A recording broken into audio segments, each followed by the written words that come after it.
ఉత్తరప్రదేశ్ ప్రయాగ్రాజ్ లో కుంభమేళాకు భక్తులు పోటెత్తారు. ఇవాల్టితో మహాకుంభమేళా 21వ రోజుకు చేరుకుంది. ఇవాళ ఒక్కరోజే ఉదయం 10 గంటల్లోపు 73,36,000 మంది భక్తులు పుణ్య స్నానాలు ఆచరించారు. కుంభమేళా ప్రారంభమైన జనవరి 13 నుంచి ఇప్పటి వరకు 34,33,00,000 మంది భక్తులు అమృత స్నానాలు ఆచరించారు.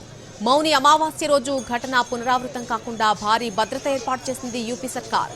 వసంత పంచమి సందర్భంగా ఇవాల్టి నుంచి 2 రోజుల పాటు వాహన ప్రవేశం నిలిపివేశారు అధికారులు.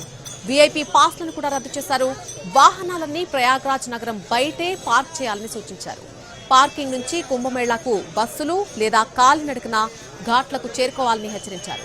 అన్ని రైల్వే స్టేషన్స్ లోనూ వన్ వే విధానాన్ని అమలు చేస్తున్నారు పోలీసులు. దేశం నలుమూలల నుంచే కాకుండా ప్రపంచం నలుమూలల నుంచి భక్తులు వస్తూ ఉండడంతో ప్రయాగ్రాజ్ మరింత రద్దీగా మారింది. మరొక వైపు వసంత పంచమి సందర్భంగా పోలీసులతో సీఎం యోగి ఆదిత్యనాథ్ ఇప్పటికే సమీక్ష నిర్వహించారు. ఎలాంటి అవాంఛనీయ ఘటనలు జరగకుండా అధికారులు అప్రమత్తంగా వ్యవహరించాలని సూచించారు. భక్తులకు ఎలాంటి ఇబ్బందులు కలగకుండా ఏర్పాట్లు చేయాలని సూచించారు.